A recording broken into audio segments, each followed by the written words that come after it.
Hello दोस्तों, कैसे हो आप लोग। अगर आप इस चैनल पर नए हो तो मेरी चैनल को सब्सक्राइब कर लीजिए और मेरी दूसरी वीडियोस भी देखिए, आपको मज़ा आएगा। आज की स्टोरीज एक कंपाइलेशन वीडियो है। अब तक की सबसे डरावनी कहानियाँ मैंने इस वीडियो में इंक्लूड की है, तो उम्मीद करता हूँ कि आपको ये स्टोरीज पसंद आएगी। तो चलिए बढ़ते हैं अपनी कहानियों की तरफ। मेरा नाम महेश है और मेरी उम्र 36 साल की है। मैं पेशे से एक ट्रक ड्राइवर हूँ। मैं हरियाणा के एक छोटे से गांव से बिलोंग करता हूँ।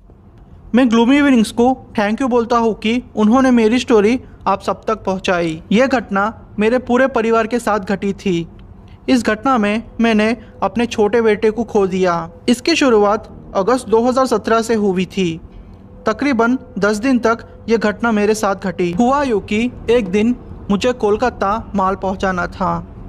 मैं वैसे अपने असिस्टेंट बिंटू के साथ ट्रक चलाता था, पर बिंटू की पत्नी प्रेग्नेंट थी, तो थोड़े दिनों के लिए मुझे ही ट्रक चलाना पड़ा। मैंने कोलकाता में माल पहुंचाया। कोलकाता माल पहुंचाकर मैं अपने घर के तरफ निकल पड़ा। कोलकाता से बाहर निकल के मैं कच्चे रास्ते पर आया। रास्ता वैसे ठीक था, मतलब ठीक ठाक था।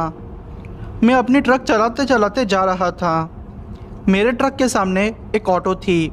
तकरीबन 2 किलोमीटर तक उस ऑटो वाले ने मुझे साइड नहीं दी। मैं वैसे ही चलाने लगा।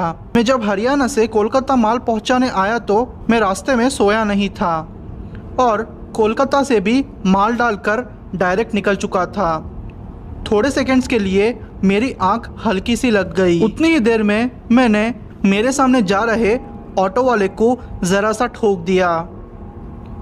मैंने तुरंत ब्रेक मारी और ऑटो वाले के पास गया। उस ऑटो में एक काले कलर की साड़ी पहने एक औरत थी। लगभग 60-70 साल की औरत होगी। उसके पास काला जादू करने का सामान था, क्योंकि जब एक्सीडेंट हुआ तो उसकी सारी चीज़ें बाहर गिर गई थी। उस ऑटो वाले ने मुझे पुलिस के पास जाने की धमकी दी। वो औरत मुझे ही घूर रही थी। मैंने थोड़ा गुस्से में ऑटो वाले पे चिल्ला दिया, क्योंकि उसने शराब पी थी। सोचा कि उसकी गलती निकालता हूँ। गलती से मैंने उस औरत को भी 2 बातें कह दी। शायद वो मेरे जिंदगी की बड़ी गलती थी। उस बुढ़िया ने एक लकड़ी जैसा मेरे सामने फेंका और बोली कि 10 दिन के अंदर तेरे साथ बहुत गलत होगा, तू भी कुत्तों की मौत मरेगा। मैं वैसे इन सब में मानता नहीं था। उस औरत को और गाली देके ऑटो वाले को 5000 देके मैं अपने रास्ते निकल पड़ा, क्योंकि मैं नहीं चाहता था कि मैं ये पुलिस वाले मामलों में पड़ूं। मैं अपने घर पहुंच गया। मेरी पत्नी मुझसे कह रही थी कि क्या हुआ आपको, आप ऐसे क्यों चुप बैठे हैं। क्या बोलता मैं मेरी पत्नी को। वो पहला दिन था। उस दिन मुझे चक्कर आया। मेरे घर वाले मुझे हॉस्पिटल ले गए। डॉक्टर को कुछ भी समझ में नहीं आ रहा था। उस दिन रात को हम घर आए। रात का खाना खा के हम लोग सो गए। रात के 2 बजे मुझे किसी के फुसफुसाने की आवाज़ आई। मैं थोड़ा घबरा गया। मुझे नींद में अपने चेहरे पे औरत के बाल फील हो रहे थे। मैंने सोचा कि यह मेरी पत्नी होगी, पर नहीं। जब मेरी आँख खुली तो कोई नहीं था और मेरी पत्नी सोई हुई थी। दूसरी रात और तीसरी रात को भी ऐसे ही चलते रहा। चौथी रात के दिन रात के 3:30 बजे मेरी आँख किसी के पैरों की आहट से खुली। कोई औरत सफ़ेद साड़ी में मेरे चक्कर काट रही थी। जैसे ही मैं उठा वो गायब हो गई। मैंने सोचा मैंने पक्का सपना देखा है। मैं उस बूढ़ी औरत की बातों के बारे में भूल गया था। मैंने मेरी पत्नी से यह सब कुछ शेयर किया, पर उसने भी कहा कि उसने ऐसी कोई आवाज़ नहीं सुनी और शायद मैं सपना देख रहा था। 7वीं रात के दिन हद ही पार हो गई। रात के 12 ही बजे थे। मैं गहरी नींद में सोया हुआ था। मुझे मेरे हाथ पे अचानक से दर्द होने लगा। मैंने मेरे हाथ को उठाने की कोशिश की, पर नहीं उठा पाया। मैंने जब आँख खोली तो वही औरत मेरे छाती पर बैठकर मेरा गला दबा रही थी। मैं ज़ोर ज़ोर से चिल्लाना चाहता था पर मेरी आवाज़ नहीं निकल रही थी। अचानक से वो गायब हो गई। मेरी जान में जान आई। अगले दिन देखा तो मेरे बॉडी पे नाखूनों के निशान थे और मेरी बॉडी इतने दिनों से सूख रही थी। अब मेरे घर वाले सीरियस हो गए थे। जब मैंने उनको उस औरत के बारे में बताया तो वो शॉक हो गए। अब तो उन्होंने बोला कि बाबा के पास जाते हैं। हम गए थे पर बाबा ने कहा कि ये मेरे बस का नहीं है। यहाँ से 40 किलोमीटर दूर है वो जगह। सिद्ध बाबा ही इसका निवारण कर सकते हैं। मैं, मेरी पत्नी और मेरे 2 बच्चों को लेकर ट्रक से ही उस जगह पर जाने को निकल गया क्योंकि मेरे मामा वहीं रहते थे।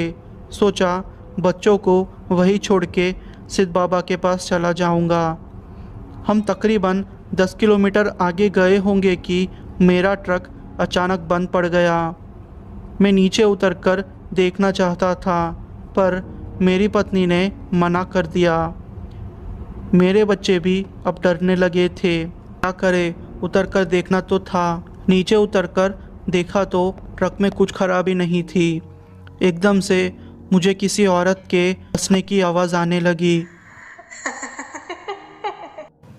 वो आवाज़ एकदम से ज़्यादा हो गई। मेरी बीवी बच्चे अब रोने लगे थे। मुझे लगा मैंने बड़ी गलती कर दी। वो औरत एकदम से मेरे सामने आई। उसको देख के मैं डर गया। मेरी बीवी उसको देख के बेहोश हो गई। मेरे बड़े लड़के ने उसे देखा और डर कर भागने लगा। मेरा छोटा लड़का 6 साल का था। वो उसको देख के वहीं ठहर गया। वो औरत ने मुझे कुछ किया जिससे मैं बेहोश हो गया। जब मेरी आँख खुली तो मैंने देखा कि मेरे छोटे लड़के की लाश मेरे सामने पड़ी है और मेरे बीवी और बड़ा बच्चा वहाँ खड़े होकर रो रहे थे। हम दिल पे पत्थर रख के मेरे बेटे की लाश को लेकर बाबा के पास गए। उन्होंने झाड़ फूँक करके बोला कि वो औरत ने तुम्हारे पीछे एक चुड़ैल को छोड़ दिया था। जब तक वो किसी को मारती नहीं तब तक वो नहीं जाती। उसकी बलि तुम्हारा बेटा चढ़ गया। आपसे यही कहना चाहता हूँ कि आप कहीं भी बाहर जाइए तो ध्यान रखिए, ऐसा किसी से लड़िए मत। क्या पता उस इंसान की वजह से आपकी पूरी ज़िंदगी ही बदल जाए। मेरा नाम विनोद है और मेरी उम्र 32 साल की है। मैं दिल्ली का रहने वाला हूँ। मेरे दोस्त का नाम राजेश है। हम दोनों बचपन के दोस्त हैं। पढ़ाई पूरी नहीं हो पाई इसलिए हम लोगों ने कुछ काम ढूंढने का सोचा। मेरे पापा ट्रक ड्राइवर थे। उनसे हमने ट्रक चलाना सीखा था। पिछले बहुत सालों से हम उनसे ट्रक चलाना सीख रहे थे। मेरे पापा की उम्र हो चुकी थी तो अब ट्रक को मैं और राजेश संभालने लगे। राजेश शिवजी का बहुत बड़ा भक्त था। उसने शिवजी की मूर्ति ट्रक में रखी और रोज़ाना पूजा करता। हम लोग सारा काम करते थे। एक दिन हमें असम में माल पहुंचाना था। रास्ता लंबा था पर क्या करे, हमें जाना ही था। यह बात दिसंबर 2018 की है। सर्दी का मौसम था और अंधेरा भी जल्दी हो जाता था। राजेश को मैंने फ़ोन कर दिया था तो वो माल लोड करने की जगह पे आया। माल लोड करने के बाद हम लोग रात के 9 बजे निकल गए। रास्ता काफ़ी सुनसान था और वातावरण भी शांत था। हम लोग को कम से कम 3 दिन लगने वाले थे क्योंकि असम 2000 किलोमीटर दूर था। हम लोगों ने बीच में रोक के चाय पी और थोड़ा नाश्ता भी किया। फिर हम लोग निकल पड़े। हम लोग नेशनल हाईवे से जा रहे थे तो हमें ज़्यादा दिक्कत नहीं हुई। सब कुछ ठीक चल रहा था। हम लोग तीसरे दिन सुबह 10 बजे तक असम पहुँचे। वहाँ सारा माल उतार दिया हमने। हम दोनों बारी बारी चला रहे थे तो हम दोनों ही काफ़ी थक चुके थे। हम लोगों ने सोचा क्यों ना शाम तक आराम कर ले और फिर घर जाने के लिए निकल जाए। राजेश बहुत अच्छा दोस्त था मेरा। वो हमारे लिए खाना लाया और हम लोगों ने थोड़ा खाना खा लिया और फिर हम दोनों सो गए थे। ट्रक को हमने एक कोने में पार्क कर लिया था और उसी में हम लोग आराम कर रहे थे। पता नहीं क्यों मुझे अजीब सा सपना आया जिसमें मैं रात को चल के कहीं जंगल में जा रहा था और मेरे पीछे कोई था। मैं अचानक से उठ गया। उठा तो शाम के 6 बज चुके थे और राजेश भी गायब था। खुद को अकेला पाकर मैं थोड़ी देर के लिए डर गया था। फिर राजेश आया। उसने कहा कि वो ऐसे ही चक्कर मारने बाहर गया था। रात के 8 बजे तक हम लोग वही थे। मुंह धोकर वहाँ एक ढाबे से खाना खाकर हम अपने घर की ओर निकल पड़े। थोड़ा आराम करके हमें अच्छा लग रहा था। मैंने राजेश से कहा, भाई राजेश, आज तू ट्रक चला लियो, मैं कल सुबह चला लूँगा। हमारी रात अच्छे से गुजर गई। दूसरे दिन दोपहर हम लोग रुके और कुछ नाश्ता किया। नाश्ता करके हम लोग निकल गए। रात हो चुकी थी। हम लोग सफ़र कर रहे थे।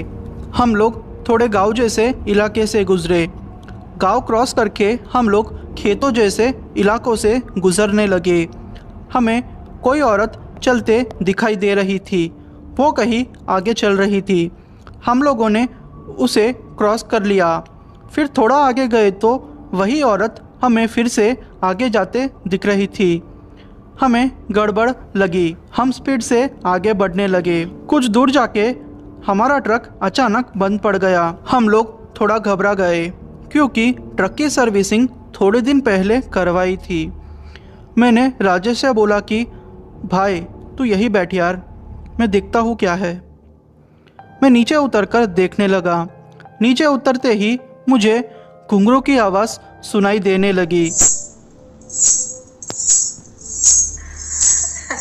हल्की सी हंसने की आवाज़ आ रही थी। जब मैंने राजेश से पूछा कि तुम्हें कुछ सुनाई दिया क्या राजेश, तब उसने बोला कि मुझे कोई भी आवाज़ नहीं सुनाई दी। तभी एक औरत आई। उसका शरीर धीरे धीरे बदल रहा था। मैं डर गया था।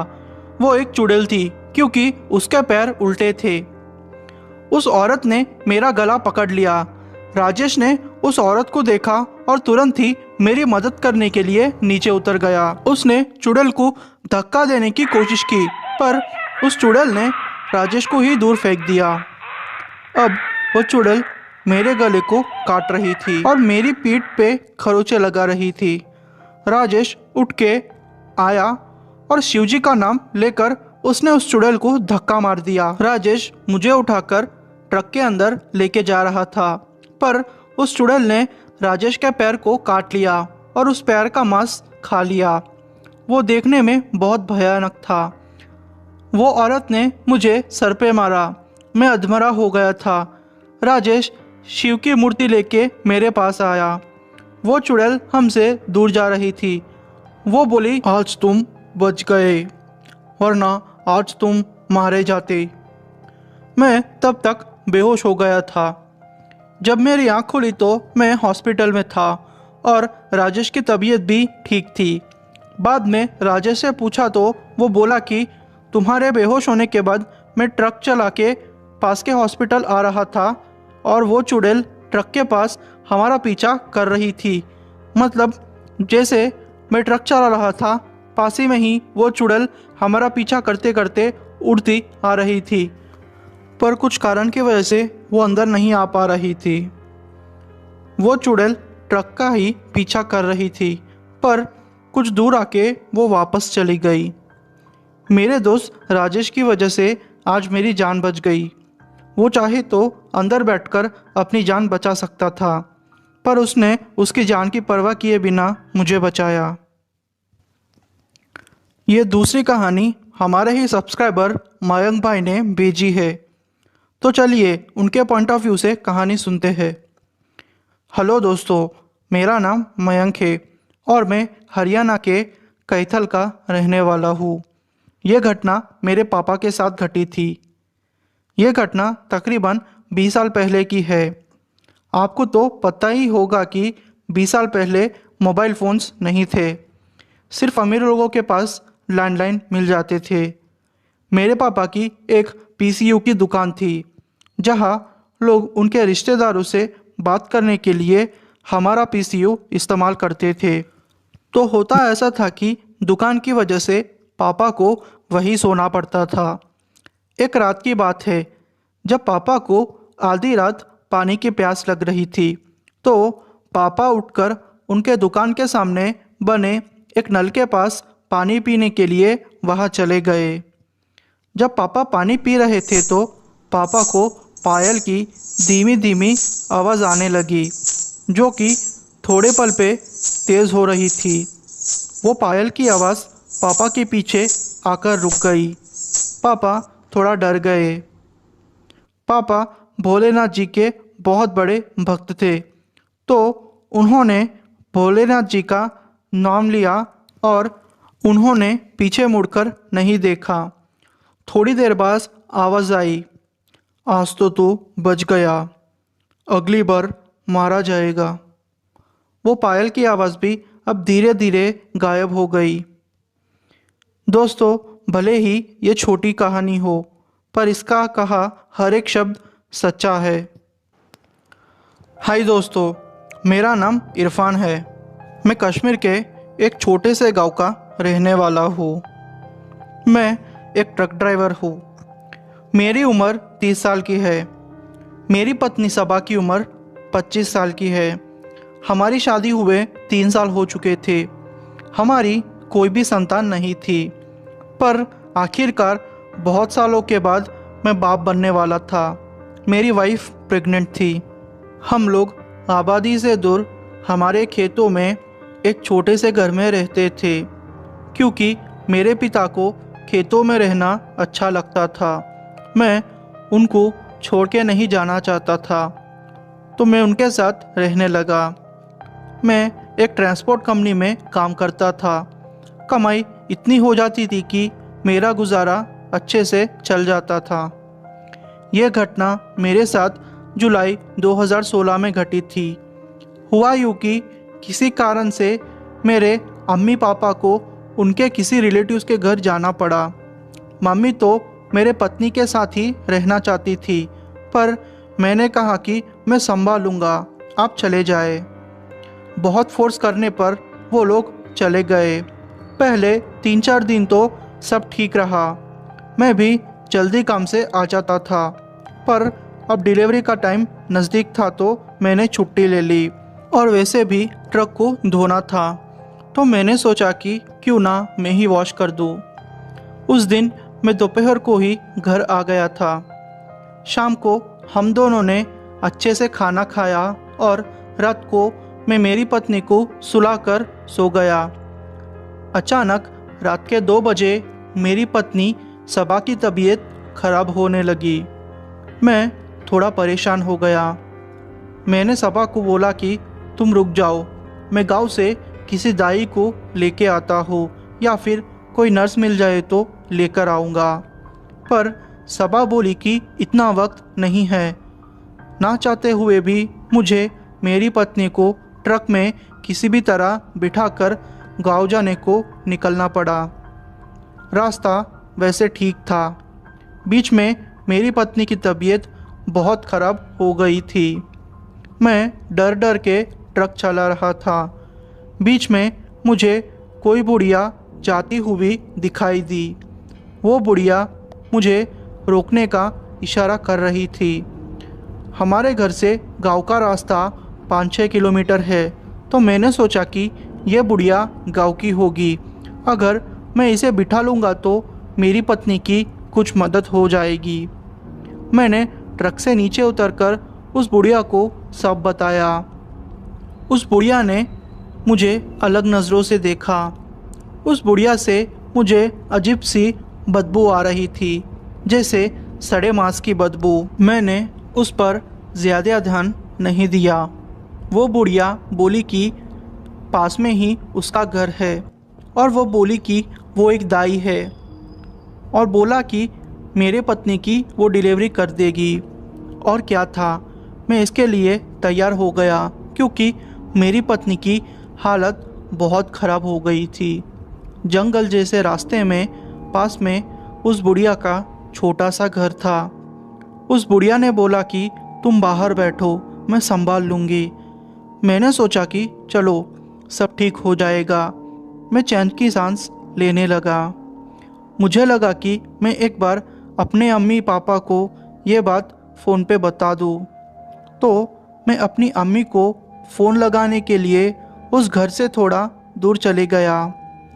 जब मैंने अम्मी को ये बताया कि हमें एक बुढ़िया ने मदद करने को कहा है, तो मेरी अम्मी पहले तो चौंक गई और बोली कि कौन सी बुढ़िया बेटा। मैंने बोला कि गाँव जाते वक्त जो जंगल पड़ता है ना अम्मी, उसी जंगल में उसका घर है अम्मी, वो वाली बुढ़िया। मेरी अम्मी ने मुझे ज़ोर से बोला कि बेटा वो कोई बुढ़िया नहीं है, वो तो चुड़ैल है जो कि छोटे बच्चों को मार के खा जाती है। मैं बोला अम्मी पागल हो क्या आप, क्या पागलों जैसी बात कर रहे हो। अम्मी ने कहा कि अपनी आंख बंद करके आयत पढ़, फिर तुझे सारी बात समझ आ जाएगी। जैसे ही मैंने आयत की पहली लाइन पढ़ी, मुझे अचानक से ठंड लगने लगी। जब मैं पीछे मुड़कर देखा तो वहाँ घर नहीं था और मेरी पत्नी को एक खटिए पे लेटा दिया गया था। वो बुढ़िया अपने चुड़ैल के रूप में आ चुकी थी। उसके पैर उल्टे थे और आंखों की पुतलियाँ गायब थी। उसने कोई भी कपड़े नहीं पहने थे। वो मेरी पत्नी के पेट को चीरकर उसमें से बच्चे को खा रही थी। मैंने आयत पढ़ना शुरू कर दिया। वो औरत मेरी पत्नी से तो दूर चली गई, पर मेरे बच्चे को आधा खाकर वो फेंक के चली गई। जाते टाइम वो ज़ोर से बोली, आज तुझे तेरे अल्लाह ने बचा लिया है, आज बच गया तू और तेरी पत्नी भी, अगली बार मारे जाओगे। मेरी पत्नी बेहोश हो चुकी थी। मैंने आयत पढ़ के उसे जगाने की कोशिश की। उसको मैंने सब कुछ बताया कि कैसे उस औरत ने हमारे बच्चे को मार डाला। सबा का बहुत सारा खून बह चुका था। मैंने उसे अपने कंधे पर उठा के गांव तक चलते गया और डॉक्टर साहब को दिखाया। सबा तो ठीक हो गई, पर हमारा बच्चा अब इस दुनिया में नहीं रहा। मेरी बेवकूफ़ी की वजह से आज मैंने अपने बच्चे को खो दिया। मेरी पत्नी ने मुझे अपने बच्चे को खोने का कसूरवार ठहराया। करता भी तो क्या मैं, मेरी मजबूरी थी। आज हमारी एक बेटी है, पर पहले बच्चे को खोने का गम अभी भी मुझे है। पता नहीं ये गम मुझे कब तक पीछा करता रहेगा। मैंने इस गम के वजह से खुदकुशी करने की भी कोशिश की, पर नासफल रहा। मैं उड़ीसा के राउरकेला का रहने वाला हूँ। मेरी उम्र 42 साल की है। मैं पेशे से एक ट्रक ड्राइवर हूँ। मेरा वक्त ज़्यादातर बाहर ही निकलता था। मैं पूरे इंडिया में ट्रक चला चुका हूँ। मैं जिस ट्रांसपोर्ट कंपनी में काम करता था वो नेशनल परमिट वाली थी। बात 2010 की है, जब मुझे चेन्नई माल पहुंचाना था। मैं मेरे असिस्टेंट मुकेश के साथ था। हम दोनों पिछले 15 सालों से साथ काम करते थे। वैसे वो मेरा पड़ोसी था। हम लोग माल लोड करके सुबह के 11 बजे चेन्नई की ओर निकल पड़े। मुझे सफ़र करना अच्छा लगता था। रास्ता एकदम साफ था। छोटे छोटे पहाड़ों को देखकर मज़ा आ रहा था। सफ़र 1300 किलोमीटर का था, तो टाइम तो लगने वाला ही था। इसलिए हमने ये डिसाइड किया कि 5-6 घंटे मैं चलाऊँगा और 5-6 घंटे मुकेश चलाएगा। इससे कि एक पर ज़्यादा दबाव नहीं पड़ेगा और आराम भी हो जाएगा। हम लोग 2 दिन के सफ़र के बाद चेन्नई पहुंच गए। मुझे साउथ वालों का नाश्ता करना बहुत पसंद था। मैं अपने ट्रक को वहाँ पर रखकर मुकेश के साथ एक साउथ की अच्छी सी नाश्ते वाली होटल में गया। मैंने अच्छे से खाना खाया। हम लोग फिर रात को अपने घर उड़ीसा के लिए निकल गए। उड़ीसा पहुँचते ही हाईवे पर किसी का एक्सीडेंट हो रखा था। वहाँ पर लोगों की भीड़ जमा हुई थी। हम लोगों ने साइड पे ट्रक रोक दिया और एक्सीडेंट को देखने के लिए चले गए। एक कार में पति पत्नी दोनों की मौत हो चुकी थी और दूर दूर उनका सामान पड़ा था। शायद वो शादी की शॉपिंग करके अपने घर जा रहे थे। पुलिस भी आई थी। वहाँ भीड़ से थोड़ा दूर मुझे एक छोटा सा पाउच दिखा दिया। मुझे उसमें कुछ चमकता हुआ दिखाई दे रहा था। मैंने उस पाउच को छुपके से ले लिया। शायद ये मेरी लाइफ की सबसे बड़ी गलती थी। मैंने उस पाउच को ले लिया और घर की ओर निकल पड़ा। थोड़े दिनों की मुझे छुट्टी थी। उस पाउच में से मुझे एक कीमती घड़ी मिली और एक छोटा सा सोने का हार मिला। वो देख के मैं चौंक गया। मैंने सोचा अब मैं ये रख लूँगा। मैंने उसमें से वो हार अपनी पत्नी को दे दिया। वो खुश हो गई और वो घड़ी मैंने पहनना शुरू कर दिया। पहले 2-3 दिन सब कुछ ठीक था और तीसरे दिन रात को मेरी नींद एक आवाज़ से खुली। वो आवाज़ घुंघरू की थी, जैसे कि कोई नाच रहा हो। मैं एकदम से उठ गया। पता नहीं मुझे अचानक से ठंड लग रही थी। मेरी पत्नी ने मुझे देखा और बोला कि क्या हुआ। मैंने बोला कुछ नहीं, तुम सो जाओ। अगले दिन जब मैं उठा तो सब ठीक था, पर मेरी पत्नी कुछ अलग से मुझसे पेश आ रही थी। वो जैसे मेरी पत्नी नहीं है और कोई और। पर मैंने सोचा कि रात की घटना की वजह से मुझे ऐसा लग रहा है। दिन में अब सब कुछ ठीक रहा। रात होते ही मेरा डर फिर से शुरू हो गया। पता नहीं मेरे साथ क्या हो रहा था। रात के 1:30 बजे मेरी आंख फिर से एक आवाज़ से खुली। वो आवाज़ किसी औरत के रोने की थी। मैंने देखा कि हमारे कबोर्ड के कोने में कोई औरत है और वो रो रही है। वो सुनकर मैं ज़ोर से चिल्लाया। मेरे घर वाले उठकर मेरे पास आए। उन्होंने पूछा कि क्या हुआ तुम्हें। मैंने बोला कि कोई उस कबोर्ड के पास बैठकर रो रहा था। वो एक औरत थी। घर वाले बोले कि उन्होंने कोई भी आवाज़ नहीं सुनी। वो बोले कि तूने कोई बुरा सपना देखा होगा। मैं पसीने से भीग गया था। फिर से दिन में सब कुछ ठीक रहा, पर फिर से उसी रात 2 बजे मैं नींद से उठा। अब घुंघरू की आवाज़ आ रही थी। मेरी आँख खुली, पर जैसे ही मेरी आँख खुली मैं जैसे पैरालाइज्ड हो गया था। मेरे हाथ पर नहीं चल रहे थे। मैं चिल्ला भी नहीं पा रहा था। वो औरत, मुंह उसका खून से लथपथ था। सफ़ेद साड़ी खून से लथपथ थी। वो मेरे ऊपर आकर मेरी छाती पे बैठकर मेरा गला दबाने लगी और बोली कि मेरा सामान दे दे। मैंने सोचा कि मैं आज मर जाऊंगा। मन ही मन हनुमान जी को याद करने लगा। वो औरत गायब हो गई। किसी को बिना कुछ बोले डर के मारे मंदिर में बैठा रहा और वहीं सो गया। अगले दिन उठकर देखा तो मेरे गले पे लाल निशान थे। वो देखकर मैं काफ़ी डर गया। उस दिन मुझे माल पहुंचाना था। लगभग 500 किलोमीटर का सफ़र मुझे तय करना था। मैंने सोचा कि अगर मैं बाहर जाऊंगा तो मुझे अच्छा लगेगा, घर के बाहर रहूंगा तो मुझे अच्छा लगेगा, सफ़र कर लूँगा तो शायद मैं ठीक हो जाऊँ। मुकेश उस दिन मेरे साथ किसी कारण नहीं आया, तो मुझे अकेला ही निकलना पड़ा। मैं माल पहुंचाकर रात के 3 बजे वापस आ रहा था। अब तक कुछ भी नहीं हुआ था मेरे साथ। अचानक एक औरत ने मुझे गाड़ी रोकने का इशारा किया। रास्ता सुनसान था तो मैंने सोचा कि शायद उसको मेरी मदद चाहिए।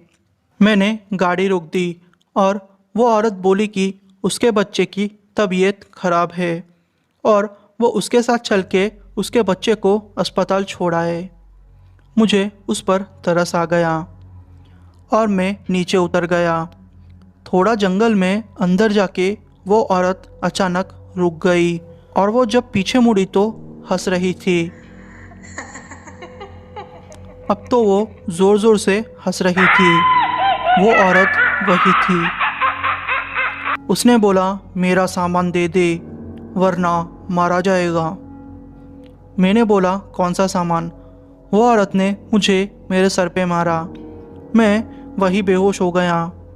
थोड़ी देर में मेरी आंख खुली तो मैं अपने ट्रक के पास था। खून बहुत बह रहा था मेरे सर से। मैं अस्पताल जाने के लिए ट्रक चलाने लगा।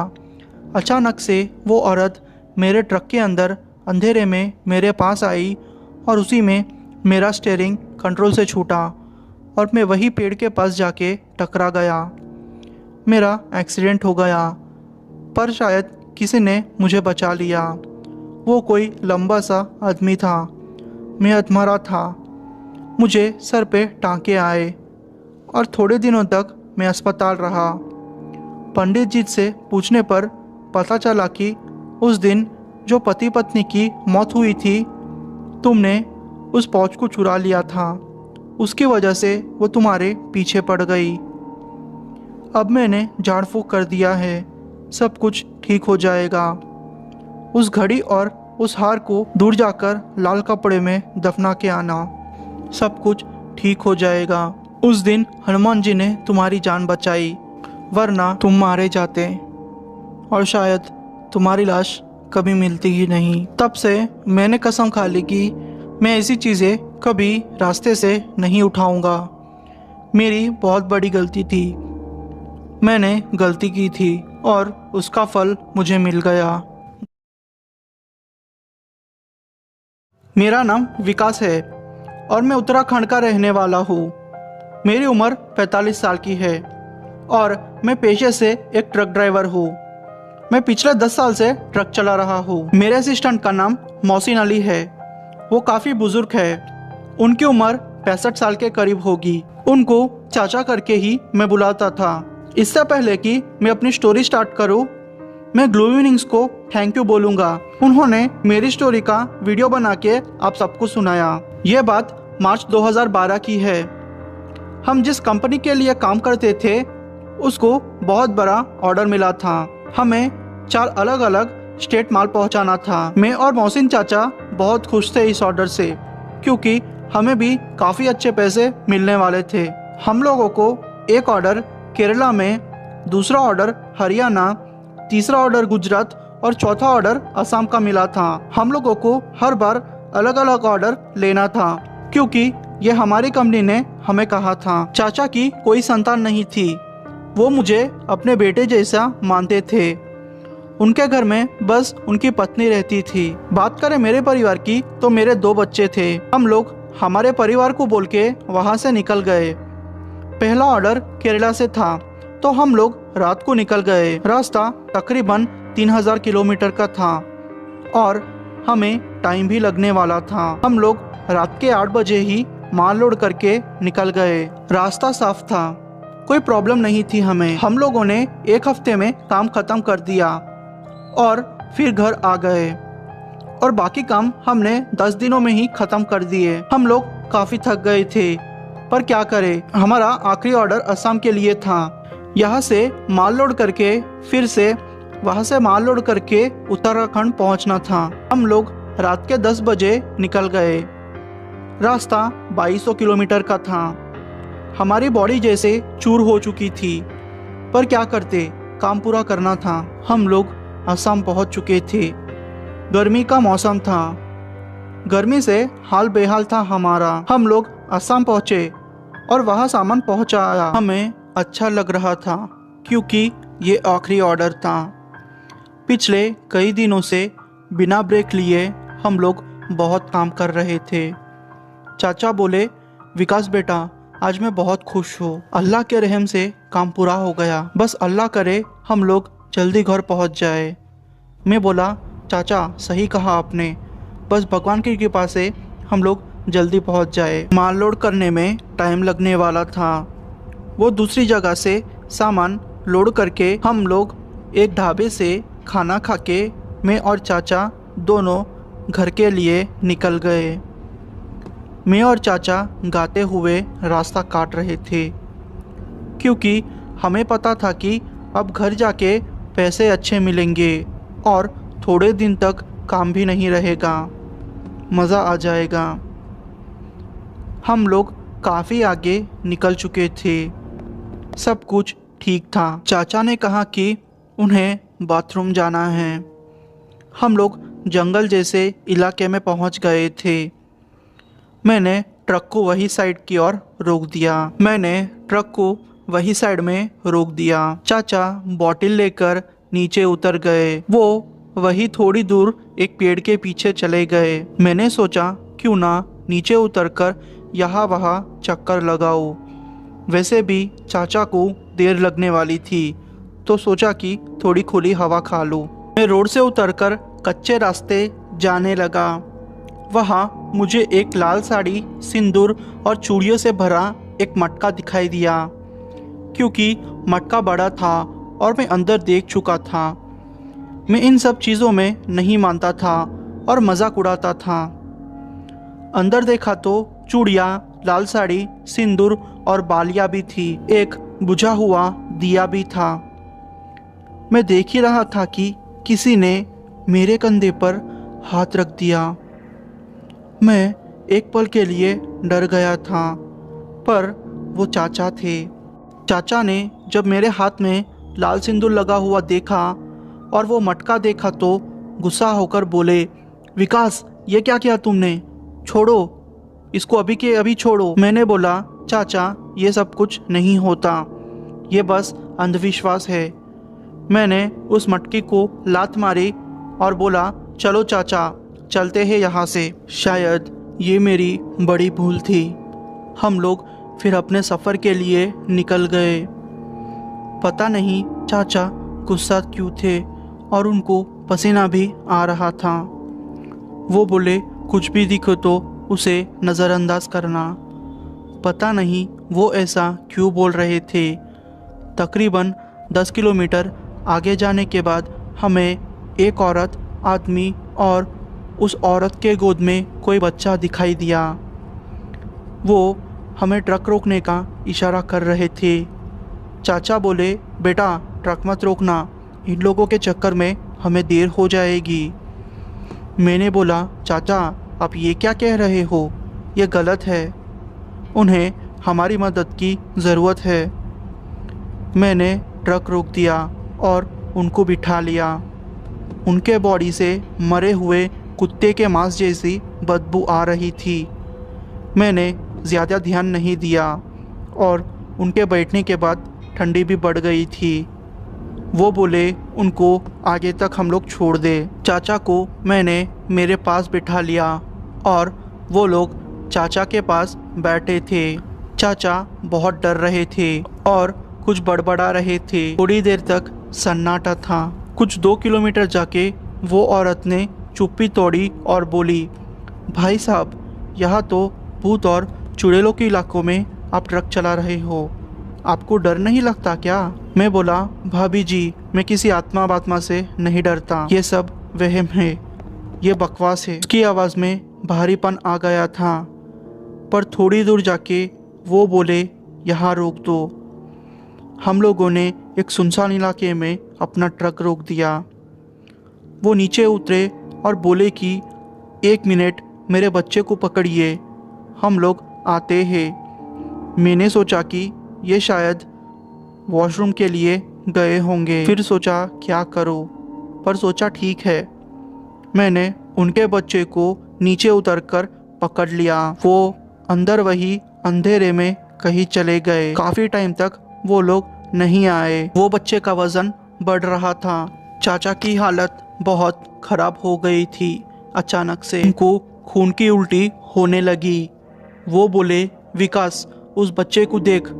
मैंने जब उस बच्चे को देखा तो उसके पैर नीचे तक लटक रहे थे। वो देखकर तो मैं डर गया। वो बोले, बच्चा नीचे फेंक और जल्दी चढ़ जा, वरना हम मर जाएंगे आज। मैंने वैसे ही किया। बच्चे को वहीं फेंक कर मैं ट्रक चढ़ के गाड़ी चलाने लगा। वो औरत और आदमी भागते हुए हमारा पीछा कर रहे थे। आज सोचा कि आज मैं मर जाऊंगा। वो औरत हंसने लगी और बोली कि तुझे मजाक करना अच्छा लगता है ना? तुझे मैं बताती हूँ कि मजाक कैसा होता है। वो बोलकर वो जोर जोर से हंसने लगी। वो औरत एकदम से अंदर घुसी और मेरा कंट्रोल ट्रक से हटा। हमारा एक्सीडेंट हो गया। मेरी आंख हॉस्पिटल में खुली। तब पता चला कि चाचा कोमा में हैं और मेरी हालत सीरियस थी। 2 महीने तक चाचा को होश नहीं आया। फिर एक दिन चाचा को होश आया और फिर हम लोग 3 महीने तक वही रहे। 3 महीने के बाद हम लोग डिस्चार्ज हुए। तो मेरा नाम जसपाल सिंह है और मैं पंजाब का रहने वाला हूँ। ये घटना मेरे साथ पिछले साल नवंबर में घटी थी। मेरे साथ और एक घटना बहुत पहले घटी थी जो कि मैंने आपके साथ पहले ही शेयर की थी। खैर, बात करें इस घटना की तो मुझे गुजरात में कुछ माल लोड करने जाना था। इस बार मेरे साथ मेरा नया असिस्टेंट खुशवंत था, क्योंकि मेरे पुराने असिस्टेंट के साथ क्या हुआ है आपको पता है। हम दोनों फिर गुजरात के पाटन माल लोड करने के लिए चले गए। माल लोड करने के बाद हम लोग पंजाब की ओर वापस निकलने लगे। रास्ते में हमें एक ढाबा मिला। हम लोगों को वैसे बहुत भूख लगी थी, तो मेरे असिस्टेंट खुशवंत ने कहा कि पाजी चलो कुछ खा लेते हैं, मुझे भूख लगी है। मैंने भी फिर खुशवंत से कहा कि हाँ भाई, मुझे भी भूख लगी है, चलो खा लेते हैं। हम लोग फिर ढाबे में खाना खा के वापस अपने घर की ओर निकल पड़े। रास्ता एकदम सुनसान था। आपको भी पता है लॉकडाउन का समय था, ज़्यादा ट्रैफिक भी नहीं था। मैं फिर 4 घंटे ड्राइव करते करते थक चुका था। वैसे मुझे नींद तो आ रही थी, पर मैंने सोचा कि अभी सो जाऊँ उससे अच्छा है कि और 1 घंटा ड्राइव कर लेता हूँ। आगे जाके वैसे भी एक ढाबा आने वाला है, वह गाड़ी साइड में रोक दूंगा और फिर सो जाऊंगा। मैं फिर आगे बढ़ने लगा। हम लोग अब जंगल जैसे इलाके में आ चुके थे। वहाँ कोई भी गाड़ी हमें दिख नहीं रही थी, सिर्फ इक्का दुक्का गाड़ियाँ, वो भी कार्स दिख रही थी। थोड़े ही आगे गए होंगे कि मुझे एक औरत ने ट्रक रोकने का इशारा किया था। सच बोलूं तो मुझे डर लग रहा था, क्योंकि पिछली बार जो घटना मेरे साथ घटी थी उस घटना से मैं थोड़ा सहम गया था। पर फिर भी मैंने सोचा कि शायद इस औरत को मदद की ज़रूरत होगी, क्योंकि उसने गाँव वालों जैसी साड़ी पहन रखी थी। मैंने फिर वहाँ अपनी ट्रक रोक दी। उस औरत ने कहा कि हम उसे थोड़ा आगे छोड़ दें, क्योंकि उसके बच्चे की तबीयत बहुत ख़राब है। अब उसके बच्चे का नाम सुनते ही मुझे उस पर दया आ गई। मैंने सोचा कि चलो ठीक है, कोई बात नहीं, वाहेगुरु अपने साथ है, जो भी होगा देखा जाएगा। खुशवंत ने भी कहा कि पाजी कोई भी गड़बड़ नहीं है, इस औरत को हम बिठा लेते हैं। तो हुआ यूँ कि हम लोगों ने उस औरत को बीच में बिठा लिया था। हम लोग फिर थोड़ा आगे बढ़ने लगे। उस औरत ने कहा कि थोड़ा आगे जाके एक छोटा सा घर आता है, वहाँ डॉक्टर साहब रहते हैं, तो अब हमें उस डॉक्टर के पास छोड़ देना। मुझे अब तक सब कुछ ठीक लग रहा था, ऐसा कुछ भी नहीं लग रहा था जिससे कि मुझे कोई डर लगे। हम लोग फिर आगे बढ़ने लगे। थोड़ा आगे जाके हमें एक छोटा सा घर दिखाई दिया। उस औरत ने कहा कि आप यहीं रोक दीजिए। फिर हमने हमारी ट्रक वहीं रोक दी। उस औरत ने कहा कि मैं डॉक्टर साहब को बुला लाती हूँ, प्लीज़ आप थोड़ी देर रुकिए, मुझे डर लग रहा है। मैंने फिर सोचा कि वैसे भी आधी रात है, कहाँ इस औरत को अकेले छोड़ते जाएंगे। वो औरत फिर उस घर के अंदर चले गई। तकरीबन आधा घंटा हो चुका था। वो औरत उस घर के अंदर से वापस नहीं आई। वो देख के मैं थोड़ा डर चुका था। अब मुझे थोड़ी चिंता होने लगी थी। मैंने सोचा कि कहीं उस डॉक्टर ने तो इस औरत के साथ कुछ गलत तो नहीं कर दिया। मेरे मन में बहुत सवाल आ रहे थे। फिर मैंने नीचे उतर के उस घर में जाने का सोचा। मैं फिर उस घर में चला गया। मैं उस घर में गया तो मुझे वो घर अच्छी हालत में नहीं दिखा। वो घर अब खंडर हो चुका था। सच बोलूँ तो मैं समझ चुका था कि ये चक्कर क्या है। मैं भागा भागा अपने ट्रक में चढ़ा और फिर अपने ट्रक लेके आगे बढ़ने लगा। पर अचानक से वो औरत हमारी ट्रक की स्पीड को मैच करते हुए हमारे पीछे उड़ते हुए आने लगी। मैं अब समझ चुका था कि हमारे साथ कुछ ना कुछ गलत होगा। इससे अच्छा मैं वाहिगुरु का नाम लूँ और आगे बढ़ने लगूँ। थोड़ा आगे जाके वो औरत अचानक से गायब हो गई। मुझे लगा कि वो औरत ने हमारा पीछा करना छोड़ दिया है, पर शायद मैं गलत था। वो औरत अचानक से हमारे ट्रक में बैठ गई, मतलब कि वो उड़ते हुए हमारे बीचों बीच आ चुकी थी। सच बोलूँ तो वो नज़ारा बहुत डरावना था। मेरे रोंगटे खड़े हो चुके थे। मैं चिल्लाने लगा। मैं ज़ोर ज़ोर से वाहिगुरु का नाम लेने लगा। वो औरत के पैर उल्टे थे। मुझे बहुत डर लग रहा था, पर मैंने इस बार कोई बेवकूफ़ी नहीं की। ज़ोर ज़ोर से वाहिगुरु का नाम लेने लगा। जैसे ही मैंने वाहिगुरु का नाम ज़ोर ज़ोर से लेना शुरू कर दिया, वो औरत अचानक से चिल्लाई और एकदम से गायब हो गई। मुझे बहुत डर लग रहा था, पर इस बार भी मेरा एक्सीडेंट हो गया था। मैं नीचे गिर गया था, पर इस बार हम दोनों में से किसी को ज़्यादा चोट नहीं लगी थी। ये तो वाहिगुरु का आशीर्वाद था कि हम लोग बच गए थे। पिछली बार जैसा हमारे साथ नहीं हुआ था। हम लोग फिर वही पूरी रात पड़े रहे और दूसरे दिन सुबह होते ही हम लोगों ने मदद बुलाई और फिर घर पहुंच गए। अगर आप जसपाल भाई की पहले वाली स्टोरी सुनना चाहते हो तो कमेंट बॉक्स में लिंक मैंने दे दी है। आप वहां से उनके पहले वाली स्टोरी सुन सकते हो।